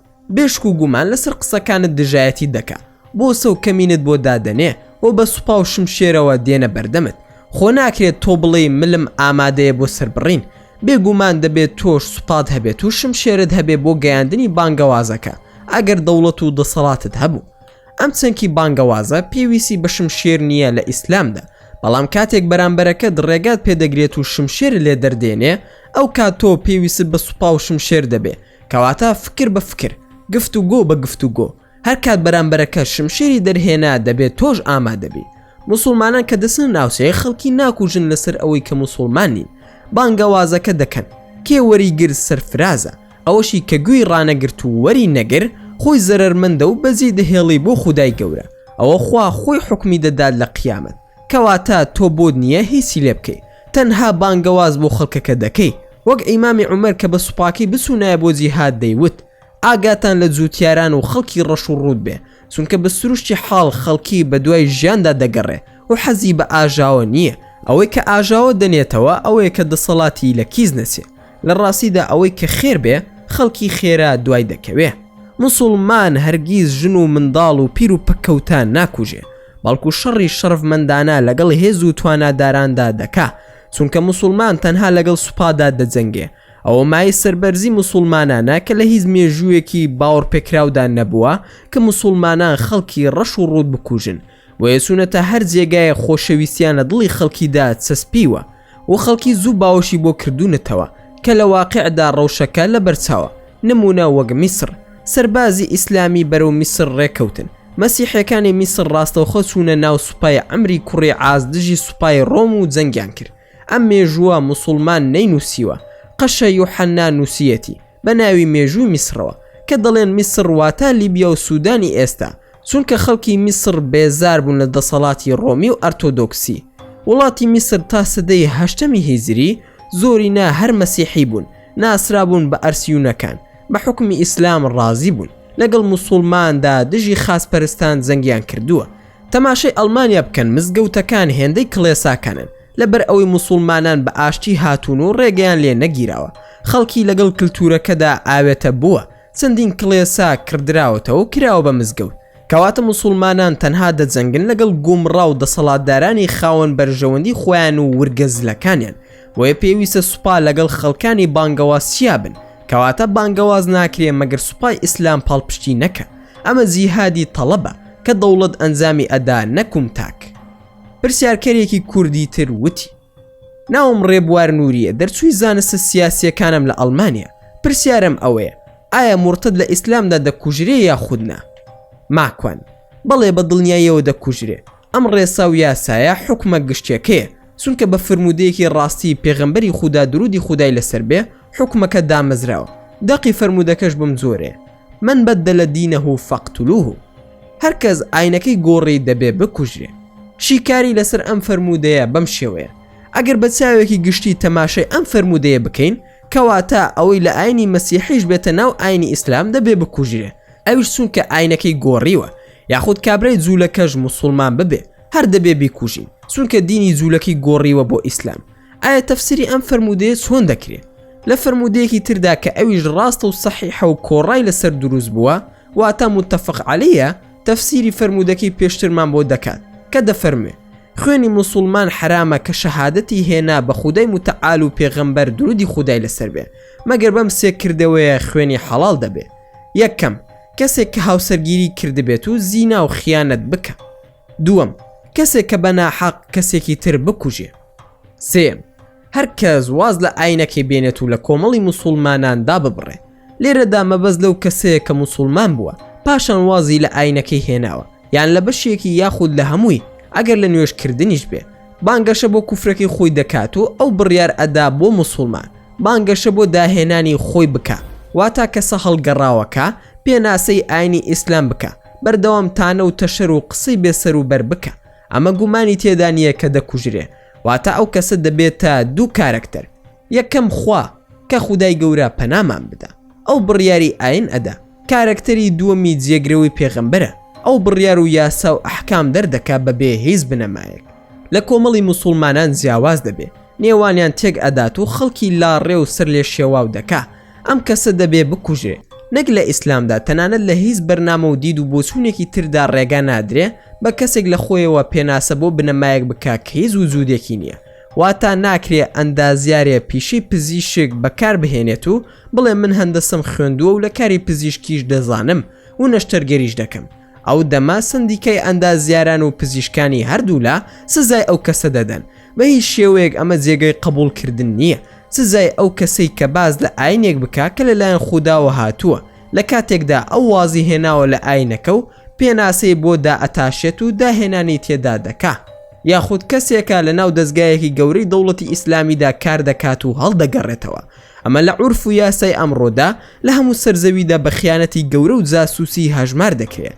جا هەندێک وڵات وەکو ئەمریکا بە کورسی کارەبا دەیکوژێ، لە رووسیادا دەخنکێنرێت، لە چین و کۆریا ئەتەقێنرێتەوە، لە ئێران لە سێدارە ئەدرێت و لە وڵاتانی ئەوروپا زیندانی هەتایی دەکرێت. لە هەندێک وڵات 25 ساڵ زیندان دەکرێت بە گوێرەی ئەو یاسای کە لە وڵاتەدا دەردەچێت. لە ئیسلامیشدا سزاکەی کوشتنە. ئەمەش هیچ کەس ناتوانێت ڕەخنەی لێ بگرێت، چونکە دەبێتە هۆکاری ئەوەی کە گیانی خەڵکی تر لە دەست بچێت، یاخود سەروەری وڵات و زیان بە دەوڵەتیش بگات و نهێنی ئاشکرا دەکات، جا لە ڕووی سیاسی بیان ئابووری یاخود سەربازی و هەتا دوای. لێرەدا پرسیارێک دێتە پێشەوە و دەڵێ: باشە من واز لە ئیسلام دەهێنم بەبێ ئەوەی بانگەشا دژی بکەم، تەنها خۆم بڕوان پێی نییە. ئایا ئەم کەسە دەکوژرێ یاخودنا؟ بێگومان نەخێر ناکوژرێ، بە بەڵگەی ئەوەی کەسێک لە ئاعرابیەکان هاتە شاری مەدینە بە پێغەمبەر درودی خودای لەسەر بێی وت: من موسڵمان دەبم و بەیعەتت ئەدەمێ لەسەر ئیسلامەتی، هەروەها بەیعەتشی داپێ. پاشان ڕۆیشت و ئازارێک هات بە سکیدا و ماوەیەک بەو ئازارە مایەوە. کەسە ئاعرابیەکە گەڕایە وتی: من بووم بە ئیسلام بۆیە وام لێ هاتووە. چووە بۆ لای پێغەمبەر درودی خودای لەسەر بێ، وتی: من واز لە بەیعەتەکەم دەهێنم و لە ئیسلام پاشگەز دەبمەوە. پێغەمبەری خودداش درودی خودای لەسەر بێ چەند زارێک ناڕەزایی دەربڕی، بەڵام لە کۆتاییدا کەسەکەی ئازاد کرد لە هەڵبژاردننی بیر و باوەڕیدا، چونکە زۆرکردن نییە لە هەڵبژاردننی بیر و باوەڕ. کۆتا پرسیار لەبەر ئەوەی کات نەما. کەسێک بە ناوی سالار وەهاب بە ئاشکراوتی من کۆمۆنیسم و مولحیدم و بڕوان بە هیچ ئاینێکش نییە. کاک ماکوان هەز ناکەی ئیسلام بە شمشێر بڵاو بۆتەوە، بە شمشێر و داگیرکاری دینەکەی بڵاو کردوتەوە؟ ماکوان باشە چەند ملیۆن موسڵمان بوونی هەیە؟ سالار زۆرە لە ملیار تێپەڕیوە. ماکوان ڕاست دەکەی ئێستا ملیارێک و 750 ملیۆنە. چەند دەوڵەتێکت پێ دەڵێم کە زۆرینەی موسڵمانان پێک دێن کە ئەو دەوڵەتانە ئیسلام یەک تاکە سەرباز و زوندی نەناردۆتە ناوی، وەکو چین و ئەندەنوسیا و مالیزیا و یەمەن و عومان و فلیپین، تەتارستان و بۆتان و مەنگۆلیا. بێ زەحمەت وڵامە چیە بۆ ئەمەیان؟ ئەو وڵاتانە جوندی ئیسلامیان هەر پێ نەگەیشتووە، ئیتر چۆن موسڵمان بوونە بەشێکیان؟ سالار پاش کەمێک بێدەنگ بوون وتی وەڵا بڵێم چی کاک ماکوان؟ ماکوان هیچ شتێک مەڵێ. ئەی پێ چۆنە سەربازی ئیسلام بەرەو میسر ڕێکەوتن و مەسیحەکانی میسر ڕاستەوخۆ چوونە ناو سوپای عەمری کوڕی عاز دژی سوپای ڕۆم و جەنگیان کرد. ئەم مێژووە موسڵمان نەینووسیوە، قەشە یوحەنا نووسیەتی بە ناوی مێژووی میسر کە دەڵێن میسر واتە لیبیا و سوودانی ئێستا، چونکە خەڵکی میسر بێزار بوون لە دەسەڵاتی ڕۆمی ئەرتەدۆکسی. وڵاتی میسر تا سەدەی 8 هیجری زۆرینە هەر مەسیحی بوون، بە حکومی ئیسلامیش ڕازی بوون. لەگەڵ موسڵمانان دژی خاسپەرستان جەنگیان کردووە. ئەی بۆ ئەمەیان دەڵێ چی؟ پێشتریش باسم کرد. سالاریش وتی کاک ماکوان من شارەزاییم لە مێژوو نییە، دوای ئەوە کێ دەڵێ ڕاستە؟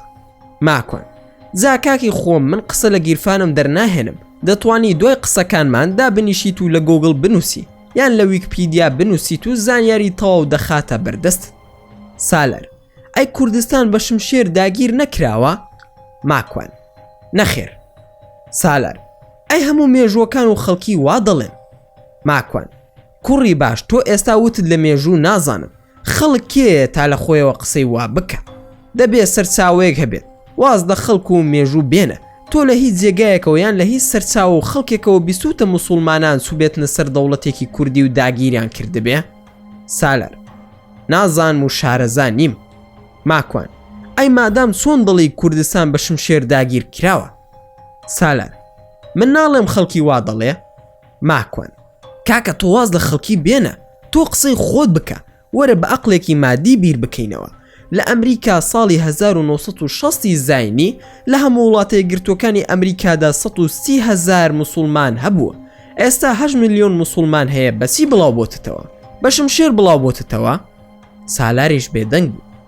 ماکوان کاکە واز لە ئەمریکا بهێنە و وەرەوە بۆ ئەوروپا، لە بەریتانیا و فەڕەنسا و ئەم ئەڵمانیایە و سوید و دانیمارک و نەرویج یان با بڵێن ئیتیحادی ئەوروپی تەنها 16 ملیۆن موسڵمانی تێدایە. هەموو ئەوروپا جگە لە تورکیا 53 ملیۆن موسڵمانی تێدایە. ئادەی پێم بڵێ کام شمشێر ئەمانەی موسڵمان کرد؟ سالار زۆر باشە من بڕوام بەم قسانەی تۆ نییە، خۆم بە دوا داچوون دەکەم و قسە دەکەینەوە. ماکوان لە ئێستاوە تا مردنی من کات بۆ تۆ کراوەیە کە زانیاری دهێنا لەسەر بە درۆخستنەوەی قسەکانی من پەیمان بێت کۆڕبەندێکی ترت بۆ بگرم لەسەر داوای خۆم. ئەوانش دەستیان کرد بە پێکەنین و هەندێک لە کوردەکان هاتن بۆ لام و ئەڵمانیەکانش زۆر بەگەرمی بەخێر هاتنیان کردین و بوفێ ئامادەکرا بوو بۆمان. لە بوفێ خەریکی هەڵبژاردننی خواردنی ئێوارە بووم. یەکێک لە ئەڵمانیەکان هاتە لام وتی بەڕێز ماکوان حەز دەکەم لەسەر مێزی ئێمە نانەکەت بخۆی و هاوڕێکان شت بانگ بکەیتە لای ئێمە. تەماشایەکم کرد و وتم با بیرێکی لێ بکەمەوە، چونکە ماندووم حەز دەکەم بە تەنها نان بخۆم. لەو کاتەدا بیرم لەوە کردەوە کە ئەمە دەیەوێ بمجۆڵێنێ بۆ قسە و منیش تەرکیزم نەبێت و سوود لە کوونێک وەربگرێ، چونکە ماندوو بووم و برسیشم بوو. چون بۆ لای سامان و فریاد سیر دەکەم سامان ئەوەندەی خواردن هێنابوو سرم سوورما بوو. پێم وت ئەوە دەیبێتەوە بۆ ماڵەوە یاخودچی ڕۆڵە بەشی خۆت بهێنایە و تەواو. سامان وەڵا کاک ماکوان هەمووی دەخۆم.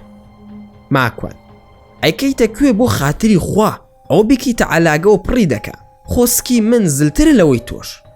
فریادش لەولاوە کوڵا بوو لە پێکەنینە. حوسێنم بانگ کرد و وتم وەرە دانیشە نان دەخۆین، ئەو کوڕانش بانگ بکە با هەموو لەسەر مێزەکەمان کۆ ببینەوە. کە بینیان زۆرین و هەموو هاتنە لای من ئاگام لێ بۆ کوردە مولحیدەکان هەر بەلاسا و تەماشایان دەکردین لە داخان نانیان بۆ نەدەخورە ئەوەی بۆی دەگەڕان دەستیان نەکەوت ڕوون کردە فریاد و وتم تێبینیت نەبوو هیچ؟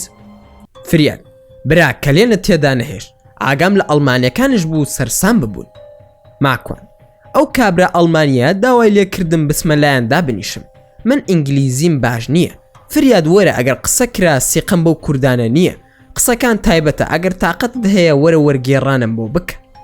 فریاد لە خزمەتتان بانانەکەمان بخۆین دەڕۆین. ماکوان سەیدا حوسێن زۆر مەمنونی جەنابتانم عەزیەتتان زۆر کێشە ئەرێ بەڕاست کوا ئیقبال. حوسێن لە دەرەوە وەستاوە ڕووی نەبوو بێت دابنیشە.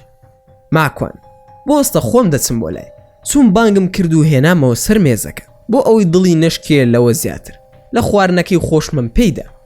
فریاد کاکە سوور هەندێک زار ئەوەندە ڕقی پیا و هەر ناوێرێ پرسیاریشت لێ بکە هەندێک زارش ئەوەندە ڕووخۆش و ئاسانی مرۆڤ حەز ناکا لێت جیا ببێتەوە ئەم کەسایەتیە سەیرەچیە تۆ هەتا کەس ناتوانێت بتخوێنێتەوە. ماکوانش بە قاقای پێکەنینەوە وتی زۆر ئاسانە تۆ بۆ جیان ناکرێتەوە لەسەر ئیسلام بەرد لە چاوما هەویرە خی گەورە لێم قبول بکە بەدەست خۆم نییە سوپاسی خوا دەکەم تا ئەو هەستەی پێداوم و ناتوانم لە ئاستی دینەکەم سازش بکەم بەڵام لە خەڵکی خۆت ئاسایی و سەیدا حوسێن و کاکە سامان هیوایەتم قسەی خۆش و گاڵتە و گەپ و یاریکردنە. فریاد شتێکی زۆر سەرنج ڕاکێشم لە تۆدا بەدی کردووە ئەویش ئەوەیە لەو کاتێک کە هیچ هیوا و توانان نەماوە دەرگە و پەنجەرەکانش داخراون ئەوەندە دەم بە پێکەین و ئاسانی ڕێک ئەڵی ئاوی سوراحید چەند بە ئاسان دەیتە خوار بۆ پەرداخ ئاوا دەتبینم ورەی هەمووشمان بەرز دەکەیتەوە ئەو کاتەشی کە هیچ ڕووی نەداوە لە بیرێکی قوڵ دایت و بە دوای ڕێگە چارەدا دەگەڕێ ئەمە زۆر سەرنجی ڕاکێشاو ماکوانی برام. ماکوان تۆ تاکە هاوڕێمی کە هەستت بەو جۆرە بوارە دەرونی من کردووە پێم وا بێ ئەوەش پۆزەتیفە نەک نێگەتیڤ چونکە مرۆڤ ئاستەمە لە کاتی تنگانەدا نەڕوخێ منیش ڕووخان ڕوون تێدەکا بەڵام دەڵێم من خۆم هەیە بەرامبەرەکەم هەرگیز لە من بەهێزتر نییە هەمیشە دڵنیام بۆیە دەرگا و پەنجەرەم لەسەر داخراوە دەزانم لە دەروی دەرگا و پەنجەرەکان تۆفانە لەبەر ئەوەیە هەرگیز لە خۆی گەورە بێهیوان نابم دوعایەک فێر بووم ئەو دوعایە کە دەیکەم دڵنیام خودای گەورە دەمان پارێزێ. فریاد دەی ئێمەش فێر کە با خۆی گەورە بمان پارێزێ. ماکوان بەسەر ساو من هەمیشە لە ناڕەحەتیدا بەرامبەر بە دوژمنەکانم دەڵێم وأفوض أمري إلى الله إن الله بصير بالعباد واتە ئێستا من خۆم و کاروبارەکانم دەدەمە دەست خودا و پشت بە خودا دەبەستم چونکە بێگومان خودای گەورە بینایە بە بەندەکانی هەر کات تووشی داخستنی دەرگاکان دەبم بە ڕوومدا دەڵێم لا إله إلا أنت سبحانك إني كنت من الظالمين خوایە پەروەردگارم تۆ پاک و بێگرد و تەنهای ئەوە منم کە لە زاڵمەکانم تکایە فریان بکەوە یان کاتێک ئەمەوێ شتێک باز بکەم و یاخود مێشکم سەرقاڵە بە کێشەکانی ژیانەوە دەڵێم وەقول ڕەبی زیدنی علما هەر ئەوەندە دەڵێم خوایە زانستم زیاد بکە زاتی بەرزت خاوەن زانستە سبحان الله مێشکم ساف دەبێ و ئەوەی بمەوێتیدا جێگای دەکەمەوە. فریاد دەیخوا تۆش لە ئێمە نەسێنێ ماکوانی برام بڕۆین بۆ لای ئەڵمانیەکان پێکەوە هەڵساین و چوینە لای ئەڵمانیەکان و سێ کەس دانیشت بوون ئەوەی کە بانگێشتی کردین تەوقەم لەگەڵ کرد و وتم ببوورە ئەو کاتە ماندوو بووم پێویستم بە پشوو هەبوو ئەوەی کە یەکەم زار هاتە لام هەڵسایەوە خۆی ناسان بە من و فریادی هاوڕێم وتی ناوم مایکڵە ئەوەش هێنریک و ئالبێرتن من لە مۆزەخانی نیشتیمانی بەرلینم و ئەم هاوڕێیانم لە زانکۆی هانۆڤەرن بە ئینگلیزی قسەی کرد و دەستی ڕاکێشا بۆ وەرگێڕا کوردەکە تا بێتە لامان و هاوکاریمان بکە منیش وتم پێویست ناکە وەرگێڕم لەگەڵدایە بەڕێز فریادە و ئەویشم پێیان ناسان. مایکل بەردەوام بوو لە قسەکانی وتی خۆشحاڵ بووم بە وتەکانت بە قوڵی باسەکەت کردەوە زۆر بەتوانابووی لە باسەکانت و توانێت بەسەریدا شکا و زۆر موسەیتەر بووی ئەوەی سەرسامی کردم ئەوە بوو کە لە باسەکاندا هیچ دوو دڵیت پێوە دیار نەبوو ڕاستە خۆ قسە دەکرد ئاگام لە ڕەفتار و زمانی جەستت بوو کە زۆر بە ئاسانی هەموو پرسیارەکان دەخستە ژێر فکر و بۆچوونی خۆتەوە ئەمەش خاڵێکی پۆزەتیفی تۆ بوو. ماکوان سوپاس بۆ هەڵسەنگان نەکەت ئەو نیشانی سەلیقە و لێوردبوونەوەی خۆتانە. هێنری گوتی بەڕێز ماکوان تۆ دەربارەی ئەوروپا و شریعەت چی دەڵێ؟ ئەگەر بۆتان بکرێ شریعەتی ئیسلامی بە زۆر دەسەپێنن یا خودنا. ماکوان بەڕێز هیچی خراپت لە شریعەت دیوە یان هیچ لەبارەیەوە زانیوە یا خودنا وا بەترسەوە باسی دەکەی. هێنریک من لەسرم خوێندۆتەوە لە زۆر جێگادا یاساکانی ئیسلام و شریعەتەکەی بە زۆر سەپێنراوە لەوانەیە خەڵکی لە ئەوروپادا دیموکراسی قبول بێ چۆن دەبێ ئێوەی موسڵمان شریعەت لە ئەوروپادا بچەسپێنن. ماکوانش بە پێکەنینەوتی ئەی بەڕێز ئالبرد هیچی نییە لەم بارەیەوە. ئالبرد تژوتی پرسیاری هاوکارەکەم سرنجڕاکێشە ئەگەر وەڵام بدەیتەوە پێم وابێ شتێکی گرنگ دەبێت بۆمان. ماکوانش بە پێکەنینەوتی بۆ هاوڕێتە یان هاوکارتە ئەوەندەی من بزانم لە ئەدەبیاتی ئێوەی ئەوروپیدا کەسانێک کە لە دەستگایەکدا کار بکەن دەڵێن هاوکار وەکو دەستگاکانی پۆلیس یاخود مخابەرات یان دەستگا ئەمنیەکان بەگشتی. ئەوانەی کە لە زانکۆکاندا دەرز دەڵێنەوە بە یەکتر ناڵێن هاوکار ناوی یەکتری دەڵێن. وایە یاخود من هەڵم لەم شتەدا. مایکل ژووتی پێم وایە وردی لە بیر و بۆچوونەکانتدا هاوڕێ وەرگێڕەکەشت زۆر بەباشی بۆت وەردەگێڕێ. هەز دەکەم زۆر دڵسۆستە و وشەی جوان بەکاردهێنێت و هەوڵ ئەدا بە باشترین شێوەش تۆ تێبگەێنێ. من داوا لێ دەکەم وەڵامی هاوکارەکانم بدەیتەوە بۆ ئەوەی لێڵیەک لەسەر بیر و بۆچوونی ئێمە هەیە ڕوون ببێتەوە. ماکوان بە پێکەنینەوە سوپاس بۆ سەلیقەکەت بەڕێز مایکل. دیارە هاوکاری جەنابیشتن. من بۆیە هاتوومە تەلاتان بۆ ئەوەی قسە و باز بکەین. خۆشحاڵیشم بەناسینتان چونکە من ئازادم لە قسەکردن ئەوەی بمەوێت دەیڵێم و ئەوەشی حەزم نەکرد ئازادم لە قسەکردندا. وایە بەڕێزان هەرسێکیان بەیەکەوە بۆ پڕی ئەدەبەوە وتیان بەڵێ بە دڵنیاییەوە ئازادی لە وڵامەکانت. ماکوان وا نەزانن پرسیارەکەتانم لە بیر کردووە یان خۆمی لێ ئەدزمەوە. ئەمە ڕای منە و لەسەر بنەمای ئەو شریعەتە بۆتان باز دەکەم کە ئێوە لێی دەترسن. شریعەتی ئیسلام بە زۆر ناسەپێنرێ ئەوەی بە زۆر بیسەپێنێ منافق دروست دەکا. شریعەتی ئیسلام بەندایەتیە ئەوەی وەری دەگرێت دەبێت زۆر مەمنون بێ. ئێوەی ڕۆژ ئاوایی زۆر جار شتەکان تێکەڵ دەکەن یان لە چاواشەکارەکانتانە یاخود خوێندنەوەتان بۆی لاوازە. دیسان دەیڵێم شریعەت بە زۆر ناسەپێ بەڵکو وەردەگیرێ چونکە ئەمە نیعمەتە. پێغەمبەر درودی خودای لەسەر بێت چووە شاری مەدینە. سەرەتای هاتنی پێغەمبەر درودی خودای لەسەر بێ بۆ مەدینە چاوەڕوانی ئەوە نەدەکرا کە محەممەد بکرێتە سەرۆکی دەوڵەت. لای هەمووان ئاشکرایە کە عەبدوڵای کوڕی سەلول کاندیدی ئەو دەوڵەتە بوو. خاوەن پارەیەکی زۆر بوو بەڵام بێ پرۆژە بوو. پرسیارەکە ئەوەیە کە چۆن پێغەمبەر درودی خودای لەسەر بێ توانی کاندیدی ئەو دەوڵەتە لە بەرژەوەندی ئیسلام و موسڵمانان لە دەست کوڕی سەلول وەربگرێ. بێگومان بە پرۆژە کردی. پرۆژەکان بریتی بوون لە نەهێشتنی جەنگی ناوخۆ. هەردوو ئیدارەی ئەوس و خەزرەز یەک بگرێتەوە. بە موسڵمان و موشریکەوە پرۆژەکەیان پەسەند کرد. پاشان دابینکردنی ئەو خزمەت گوزارەکان بۆ خەڵکی وڵاتەکە. ئەم پرۆژەیە ئەوەندەی تر هێز و توانایدا دەست موسڵمانن چونکە تەنیا دروشم نەبوو بڵێن ئیسلام چارەسەرە بەڵکو لە مەیدانە ئاوی بۆ دەوڵەتەکەی تەرخان کرد. پرۆژەی ئامادەکردنی بازار و دانانی بازاری ئازاد و دەرهێنانی لە دەست مشەخۆر و مۆنۆپۆلچیەکانی جوولەکە.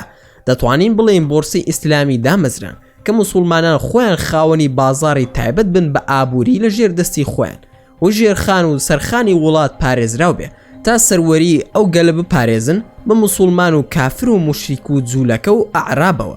کافر و موسڵمان و موشریک هاونیشتیمانی بوون جزیا لە کەس وەرنەدەگیرە. پرۆژێکی تری زۆر گرنگ چارەسەری کێشەی پەناهاندە بوو لە ناو دەرەوەی وڵاتەکەدا بوو. نەریتی ئینتیما لەسەر بنەمای بیر و باوەڕ و نیشتیمان بۆ گەلەکەی دەستەبەر کرد. پاشان گەورەترین پرۆژەی بریتی بوو لە دامەزراندنی سوپا و نەهێشتنی میلیشیای ئەوس و خەزرەز و تۆکمەکردنی ڕیزەکانیان. لە کۆتاییدا هەموو ئەمانەی بە دەستور و یاسا ڕێخست لە جێگایەکەوە کە مزگەوت یاسا و سەروەر بوو لەو دەسەڵات و مەملەکەتەدا. ئەمە مشتێک بوو لە خەرمانێکی پرۆژە سەرەتاییەکانی پێغەمبەر درودی خودای لەسەر بێ. ئەمە شریعەتە. شریعەت بە پرۆژە خەڵک هەڵی دەبژێرێت و ناسەپێنرێ. ئالبێرت ژووتی قسەکان زۆر جوانن بەڵام ئایا ئەم شتانە ڕاستن یا خودنا؟ ماکوانش ئەڵێ لە ناخەوە زۆر تووڕە بووم. هەندێک کەس کە قسەی زدیت بۆ کرد لە بەرژەوەندی خۆی نەبوو ئیتر گومانی دەخاتە سەر. بۆیە جەنابی ئالبێرت نابێت لە دەرونی ڕۆژ ئاوای خۆتانەوە تەماشا بکەن. جەنابەت دەزانی کاتێک هیتلەر دروست بوو خۆ پرۆژەکە بە دیموکراسی بوو بەو پڕی ڕێزەوە خەڵکی دەنگی دابێ. زۆرینەی ئەڵمانیایی لەگەڵدا بوو. ئێستا خەڵکی لە ئێوەش دەتوانن داوای بکەن و ئەو سیستەمە نازیە هیتلەریە بگەڕێتەوە. مایکل بە دڵنیاییەوە نەخێر. ماکوان بەڕێز مایکل دەمەوێت وەڵامەکە لە دەمی بەڕێز ئالبێرت وەربگرن. ئالبێرت بێگومان نەخێر. ماکوان کەواتە ئێوە گەلێکن هەڵن یان درۆزنن، کامیانن؟ هێنریک باسەکە چ پەیوەندیەکی هەیە بەسەر قۆناغێکی مێژووی لە ئەڵمانیا؟ ماکوان دەمەوێت ئەوەتان پێ بڵێم مێژووی ئێمەی موسڵمان شاراوە نییە تاوەکو بە ئەلبێرت بڵێت جوانە جێگەی بڕوان نەبێ. ئەوە دەمەوێت ئەو بە ئێوە بڵێم کە مێژوەکانتان پڕیەتی لە هەڵە و سەوت و چیڵی، لەگەڵ ئەوەشدا دڵتان بووی لێ ئەدات و لە ناخدا هەمووی ئەشارنەوە، چونکە بنەماکەی هەڵەیە و لەسەر بنەمای فکری چەوت دامەزراوە. تەماشای ئێمەی موسڵمان بکات لە وڵاتی ئێوە و ڕۆژ ئاوادەین، ڕۆژ بە ڕۆژ مزگەوت و موسڵمانان لە زیادبووندان. ئایا بەڕای خۆتان ئەمە مانای سەرڕاستی و توانا و جوانی پرۆژی ئیسلام دەردەخات یاخود نا؟ مایکل بەشێکی زۆر لە قسەکانت تەواون، بەڵام منیش پێم خۆشە ڕاشکاوانە قسەت لەگەڵ بکەم. ئەی ئەوە مانای ئەوە نییە ئازادی و دیموکراسی بۆتان بەرقەرارە؟ ماکوان سەرەتا وتم یان چەواشە دەکەن یاخود تێناگەن، ئەمە چی پەیوەندی هەیە بە دیموکراسیەوە؟ من باسی ئازایەتی و جوانی و ڕاستی فکری ئیسلام دەکەم. باشە ئەگەر بڕیار وایە پیاوەتی لە ئێوەوەیە، بۆچی بە ئاشکرا ئێوەش لەم زەمینە دیموکراسیەدا بانگەشە بۆ نازیست و فاشیم و ئەپارتایدی ناکەن؟ ئەی ئەوان مافی ئازادیە نییە لەم دیموکراسی ئێوەدا؟ مایکل ئاخر ئەوانە لە ڕێگەی دیکتاتۆری و خراپەکاریانەوە بە یاسای نێودەوڵەتی یاساغن. ماکوان خۆت وڵام بدەرەوە، ئەی ئیسلام بۆ یاساغ نییە. مایکل لەبەر ئەوەی خراپ نییە. ماکوان کەواتە خۆتان وڵامتاندایەوە، دیموکراسیەکەتان پیاوەتی نییە بۆ ئێمە، ئەوە خۆمانین کە باشین، خۆمان بە زۆر بەسەرتاندا سەپاندووە، بۆیە ئاوا لەگەڵمان محتاجن. ئەگەر تورکەکان نەبوونایە لە دوای جەنگی جیهانی دووەمەوە ئێوە لە ژێر سفرەوە بوون. دەزانی کێ ئێوەی هەڵساندەوە؟ تورکەکان بوون. ڕاستە ئێوەش بەتوانە بوون، بەڵام ئەوە هەمووی هاوکاری موسڵمانان بوو لەگەڵتاندا. کەستان دەتوانن بڵێن کەوانیە؟ مایکل ڕاستە، بەڵام با منیش پرسیارێکی تر بکەم. ماکوان فەرموو بڵێ. مایکل بۆچی لە وڵاتی خۆتان دێن بۆ وڵاتانی ڕۆژ ئاوا؟ ماکوان پێم وابێ وڵامەکە زۆر ئاسانە کە تۆ لە منی بکەی بە پرسیارێ، وڵامەکەت ئەدەمەوە. ئێوە وەکو ئیستیعمار بۆ وڵاتانی ئێمە ئیسلامیتان داگیر کرد. مایکل بۆ ئەوەی لە جەنگە جیهانیەکاندا سوود لە سەروەت و سامانەکانی وڵاتانی کۆلۆنیال ببینین و بەکاری بهێنین بۆ خۆمان. ماکوان ئێستا وەڵامی پرسیارەکەت وەرگریا خودنا. ئێمەش لە دوای بردننی سەروەت و سامانی وڵاتەکانمان هاتوین بەشی خۆمان لێرە دەخۆین. چی دەڵێ کە تۆ لە مۆزەخانە کار دەکەی، هەرچی شوێنەواری دێڕینی بابل و ئەکەد و دەستنووسی ئیسلامیە لە بەرلین و فرانکفۆرت و میوشنە، یاخود زۆربەی زۆری شوێنەواری دێڕینی ئیسلامیەکان و وڵاتانی جیهانی ئیسلامی لە لەندەنە. بۆچی؟ مایکل دەستی کرد بە پێکەنی نووتی من ئیتر پرسیار ناکەم، وا بزانم هاوڕێکانشم پرسیاریان نییە. ئەوانیش وتیان سوپاس بۆ بەڕێز ماکوان، کاتمان گرتی. ماکوان سوپاس بۆ ئێوە، خۆشحاڵ بووم لەگەڵتاندا، چونکە هیچ نەبێ خاوەن ئینساف بوون کە وەڵامتان وەرگر، ئەگەرچی بە دڵیشتان نەبێ، بەڵام بێدەنگ بوون. ئەمە نیشانی وشیاری و ئاقلی ئێوە دەردەخە. من سەرسامم بە ئەڵمانیەکان، چونکە خاوەنی بیرمەندی گەورەی وەکو مارکس و کانت و کافکا و سەدان دانیشمەندی تری وەکو شاتروسن. مایکل بچین بۆ لای بلیاردەکە پیاسەیەک بکەین و تەماشەیەکی ئەو پێشانگا و گەلەری و وێنانە بکەین بەیەکەوە دوو بە دوو. ماکوان ئەگەر ئاساییە با فریاد بێ لەگەڵماندا، چونکە زۆر کار ئاسانیمان بۆ دەکەن. مایکل ببوورە ئەگەر قبول بکەی وەرگێڕی خۆمان هەیە، با ئەو بێت دەمەوێت پێت بڵێم نهێنیە و ناشمەوێت شاهێت بکەوێتە نێوانمانەوە. ماکوان ئاساییە بانگی بکە، داوای لێبوردنمان کرد لە فریاد و دوو بە دوو ڕۆشتین. چەقەنەیەکی لێدا بۆ مێزێک، کوڕێک هات بە دواماندا و لە نێوانی هەردووکمانەوە بۆ پڕی ئەدەبەوە لە دوامانەوە دەڕۆشت. وتی ناوم جۆرجە و متەرجمم لە نێوانی هەردووکتاندا. منیش ویستم موزامەلی بکەم. پێم وت کاک جۆرج خۆشحاڵم، خەڵکی کوێ؟ جۆرج من خەڵکی ئەڵمانیام و 13 ساڵە خەریکی زمانی کوردیم و وەرگێڕی دەکەم بۆ سوپای ئەڵمانیا لە هەرێمی کوردستان.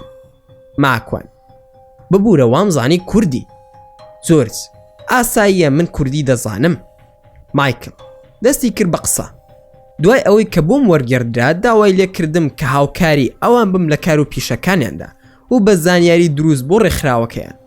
ماکوان هەر زانیاری بێت لەبارەی ئاینەوە بۆ من هیچ کێشە نییە و لە ئێستاوە ئامادەم، چونکە من بەردەوام قسە و باسەکانم لەسەر فەیسبوک و تۆڕە کۆمەڵایەتیەکانی تر بڵاو دەکەمەوە.